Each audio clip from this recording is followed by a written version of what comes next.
Hello everyone, Assalamu alaikum. How are you all? I hope you are well. Welcome back to my channel in this new video. Today's video, how to turn any image into a circle shape in Photopea software. So let's start it.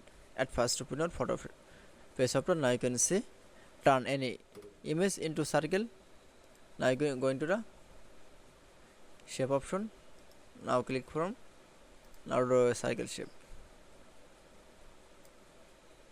Now you going to the move tool option. Now you can see now going to the again file menu option, then click from open and place option. Then we select from picture. Now click from open option. Now we research your picture.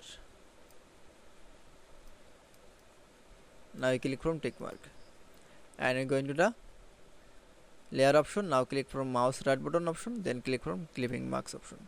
That's it. Now you can see turn any image into circle shape is Photopea software is very easily. I hope to enjoy the video. Please like, comment, share and subscribe my channel. Thanks for watching.